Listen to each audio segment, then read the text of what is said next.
Salve rapaziada, como é que vocês estão? Sejam todos bem-vindos ao canal AtiveBR. Estamos de volta com mais um videozinho e faz tempo, hein, cara. Perdi a monetização, perdi tudo do canal, não tem problema algum. Eu faço isso aqui por diversão, porque eu curto jogar os games antigos, mas tá difícil de arrumar um tempinho, hein. Trabalhar todos os dias para sustentar esses dois queridos da nossa nação. Aff. Enfim, brincadeiras à parte, não me envolvo com política, só acho engraçado quem fica discutindo por conta disso. Mas hoje o videozinho é bem especial, a gente vai falar de um game tão querido pela maioria de nós aí que nasceu lá nos anos 2000 pra cá, que teve a oportunidade de jogar o famoso PlayStation 2. Pois é. E eu fui um dos privilegiados que teve o PlayStation 2 na minha coleção naquela época. E olha, praticamente 2 anos depois do lançamento. E depois que esse cara chegou na minha vida, sinceramente, os outros ficaram para trás, entre aspas, porque tinha muita coisa boa lá no Super Nintendo e também no PlayStation 1. E para falar a verdade, eu conseguia jogar todos os consoles que eu tinha na época, desde Sega Saturn, Mega Drive, Super NES até o meu Game Gear. Tempo bom, infelizmente eu saí vendendo tudo. Mas enfim, eu vendi por uma boa causa, pois manter esse material naquela época, assim como hoje, é muito caro. E eu achei melhor passar em frente, pois começou a surgir os emuladores, e isso deu uma sobrevida a esses jogos. Mas enfim, o que aconteceu depois do PlayStation 1? Como seria esse substituto do PlayStation 1? Estaria à altura? O intuito desse vídeo não é só falar do PlayStation 2 como ele sendo um poderoso da época, mas também falar que a Sony entrou de vez no mercado e praticamente matando todos os tipos de consoles do período. Tadinho do GameCube, que na minha humilde opinião também foi um bom videogame, porém injustiçado. Mas naquele tempo a moda era gráficos bonitos, assim como hoje, não vá pensando que seria agora não. Na época todo mundo priorizava gráficos bonitos. Bom, então vamos relembrar um pouquinho do PlayStation 2. Apesar de ter alguns vídeos por aqui, eu vou relembrar porque eu estou voltando agora aos poucos. E bora ver até onde eu vou com esse monte de montagem que eu tenho que fazer desses vídeos. E nós vamos falar não só do console, mas também dos jogos que foram lançados na época e a importância de cada um. E se você caiu aqui de paraquedas no canal, meu nome é Luiz Marques e você está no canal AtiveBR, canal dedicado à história de games antigos, de consoles e toda aquela bagaceira do período jurássico dos videogames. Sinta-se à vontade para seguir esse canal ou não. Pode também mandar crítica. Eu vou fazer o que? Nós estamos trabalhando hoje com a IA. E assim como o ser humano, a IA continua burra. É hilário isso. E tem coisas que podem estar errado aí, ou coisas que podem estar certas. Podem corrigir, não tem problema algum. Estamos aqui para fazer compartilhamento de coisas boas dentro dessas histórias do passado, assim como as mais presentes. Então deixou o like, se inscreveu? Beleza, vamos pro vídeo. PlayStation 2. Depois do gigante sucesso do PlayStation 1, a Sony queria ir muito mais além. O objetivo do PlayStation 2 era não ser só um videogame, mas também um centro de entretenimento doméstico. E a grande aposta então foi incluir um tal de leitor de DVD, algo revolucionário para a época. Um hardware muito mais poderoso, gráficos 3D mais avançados, e o coração do console foi feito com Emotion Engine, um processador criado especialmente para gráficos e física. Lançado no Japão em 4 de março de 2000 e também nos Estados Unidos em 26 de outubro também do mesmo ano, chegando também na Europa dia 24 de novembro de 2000. Bateu de frente ali com videogames como o Dreamcast, por exemplo, que foi então o principal rival inicial do PlayStation 2. Mas quais as vantagens do Dreamcast contra o PlayStation 2? Esse foi lançado em 1998/99. Os gráficos eram ótimos para a época. Os jogos já começavam a ter o sistema online e o preço era muito mais acessível. Mas aí vem o PlayStation 2 que conseguiu virar o jogo de uma hora para outra. Pontos positivos e decisivos do PlayStation 2. Um DVD player embutido que muita gente deixou de comprar então os aparelhos de DVD para comprar apenas o PlayStation 2. Outra coisa foi um enorme apoio dos desenvolvedores de jogos. O que mais pesou na balança, a retrocompatibilidade com o PlayStation 1. E o mais legal, o marketing muito forte da Sony. Resultado, o Dreamcast começou forte e não resistiu. E a Sega saiu do mercado de consoles no ano seguinte, em 2001. Rapaz, bater de frente com o PlayStation 2 naquela época era loucura. Expectativa então da comunidade. O hype foi tão insano que antes do lançamento, filas gigantescas no Japão, consoles esgotando rapidamente, revenda por preços absurdos. Mas por quê? A promessa dos gráficos quase realistas e a evolução enorme em relação ao PlayStation 1. Um tal de Motion Engine parecia coisa do futuro. E com essa belezinha, começou a chegar games que já tinham tradição lá no PlayStation 1. Ridge Race 5, Tekken Tag Tournament, Street Fighter X3, Eternal Ring. Nos Estados Unidos e Europa, destaque somente para Tekken Tag Tournament, que era o showcase gráfico, e o Ridge Race 5, que mostrava velocidade e fluidez.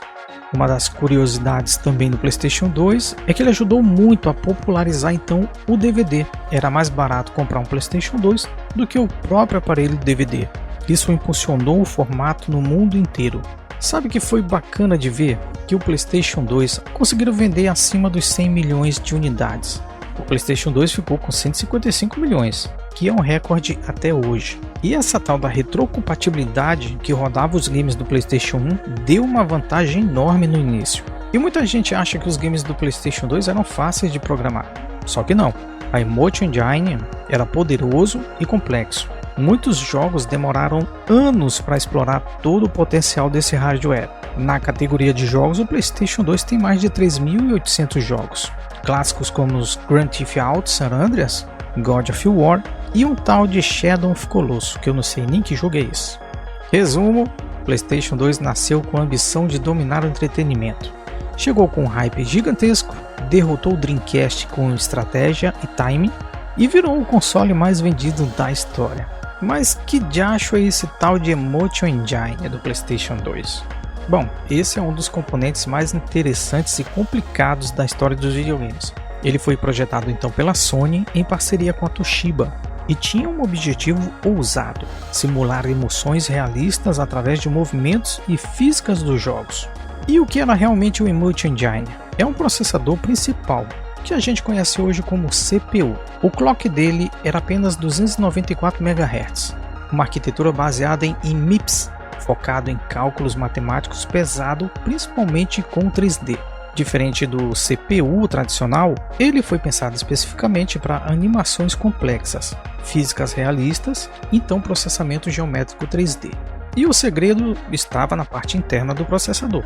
Ele era um processador comum e também era quase um sistema inteiro dentro de um único chip. O núcleo principal, o MIPS R5900, controlava o sistema, executava a lógica do jogo. Junto com eles, o Vetor Units, que são conhecidos como VU, é um sistema absurdo que tinham duas unidades vetoriais, o VU0, que é mais ligado à CPU, e o VU1, que é dedicado então a gráficos. E as funções eram fazer cálculos de vetores de matrizes, básico de gráficos 3D, e transformar esses modelos 3D em movimento na tela. Isso então permitia animações muito mais fluídas e personagens com movimentos mais naturais. E por que ele era tão avançado assim? Na teoria, o Emotion Engine era muito mais poderoso para a época. Ele era capaz de criar bilhões de cálculos por segundo, focar em paralelismo, que são várias coisas ao mesmo tempo, e também ideal para os jogos 3D mais complexos. Isso surgiu por conta da ideia da Sony de criar um mundo mais vivo e realista. Daí então o nome de Emotion Engine. O grande problema da dificuldade da programação, o que discutia um pouco sobre as polêmicas do processador, é que ele era extremamente difícil de programar. Desenvolvedores precisavam programar manualmente as VUs, nos quais tinham poucas ferramentas no começo. A arquitetura muito diferente dos PCs e outros consoles, resultando então muitos jogos iniciais que não usavam todo o poder desse processador.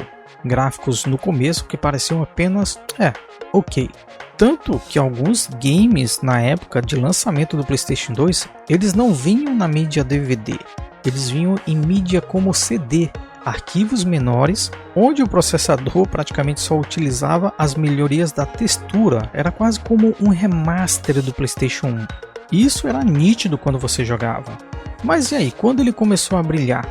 Com o tempo, os estúdios aprenderam a dominar então o hardware. Exemplos de jogos que exploraram bem o Emotion Engine? Você deve conhecer todos eles.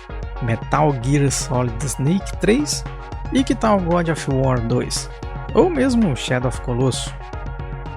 Esses jogos trouxeram animações avançadas, mundos gigantescos e uma física impressionante.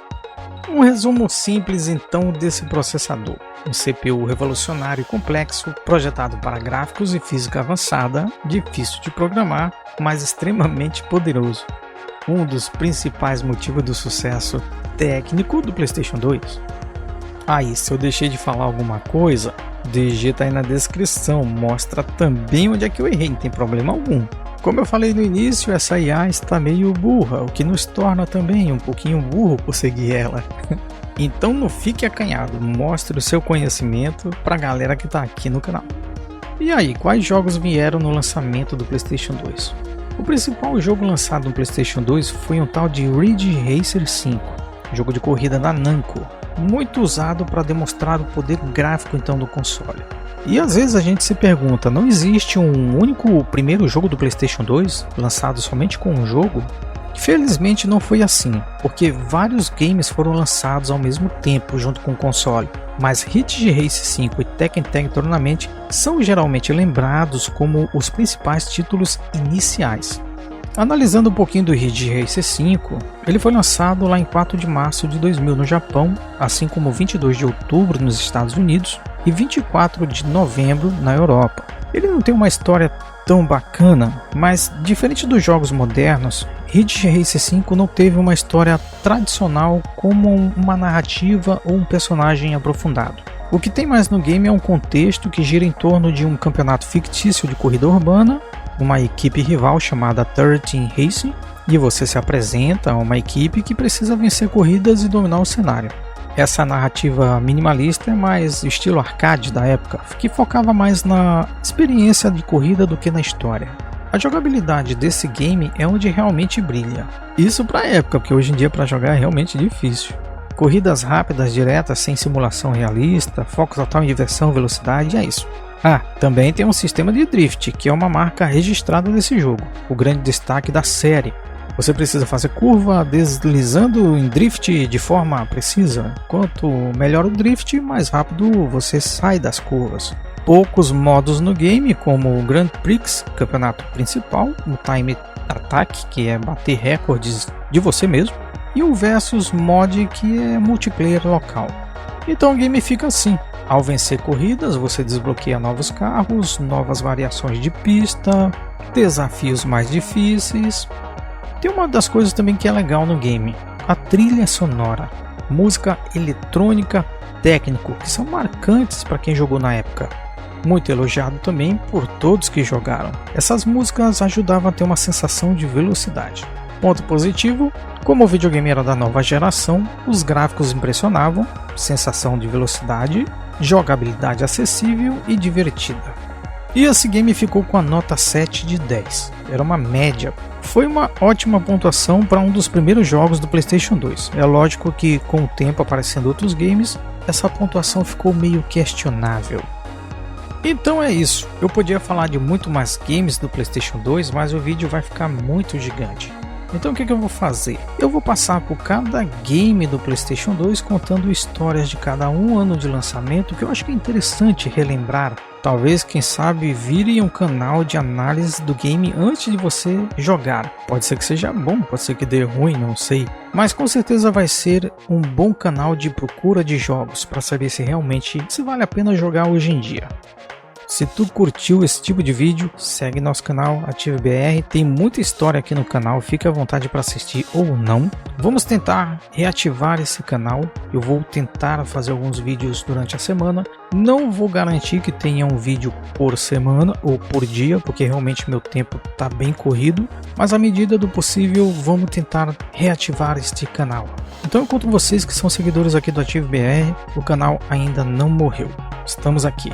Até mais, deixa o like, segue o canal, até o próximo vídeo.